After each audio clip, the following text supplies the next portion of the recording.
জীবন নিয়ে আমরা যত পরিকল্পনা করি না কেন, আগে যা লেখা সেটাই ঘটে। শুধু চাইলে কি আর হয়, কিছু জিনিস কপালে থাকতেও হয়। জীবনে যদি সত্যি কাউকে মন থেকে ভালোবাসো, তাহলে তাকে কখনো মন থেকে হারিয়ে যেতে দিও না। কারণ চোখের জল শুধু মুছতে পারবে, কিন্তু হৃদয়ের কান্নার জল কখনো মুছতে পারবে না। সত্যিকারের অর্থে যে ভালোবাসে, সে হাজারটা ভুলের মাঝেও একটি কারণ খুঁজে বের, শুধুমাত্র সম্পর্কটাকে টিকিয়ে রাখার জন্য। মানুষ এমন একটা প্রাণী, তাকে বিশ্বাস বা অবিশ্বাস কোনোটাই করা। বিশ্বাস করলে ঠকতে হয়, আর অবিশ্বাস করলে হারাতে হয়। একটা কথা মনে রাখ, যা তুমি নিজে করো না বা করতে পারো না, তা অন্যকে উপদেশ দিও না।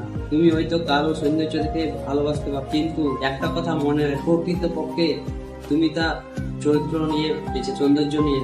মানুষ যখন একা থাকে, তখন সে নিজের চেয়েও তার প্রিয় মানুষের বেশি কথা চিন্তা করে। এটাই বাস্তব। অবহেলা পাওয়ার পরে মানুষ বুঝতে পারে গুরুত্ব দেওয়াটা একটু বেশি হয়ে গেছে। বাস্তবতা হলো, ভালোবাসার বদলে ভালোবাসা পাওয়া সবার সৌভাগ্য হয় না। কিছু হবে না বলে হাল ছেড়ে দেওয়া উচিত না, কারণ মানুষ মারা যাবে জেনেও বাঁচার জন্য মানুষ আজীবন চেষ্টা করে। যাকে যতটা তুমি মূল্য দেবে, সে তোমাকে তার চেয়ে বেশি আরো সস্তা ভাববে।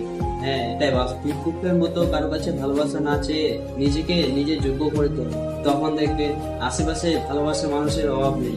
অবহেলা এবং কষ্ট দুটো মানুষকে পাথর করে দেয়। অনেক সময় পরিচয়টা অনলাইনে হলেও সত্যিকারের হয়ে। মন দেখে ভালোবাসো, মন দেখে নয়। মন দেখে প্রেম করো, রূপ দেখো। রাতের বেলায় স্বপ্ন দেখো, দিনের বেলা নয়। একজনকে ভালোবাসো, 10 জন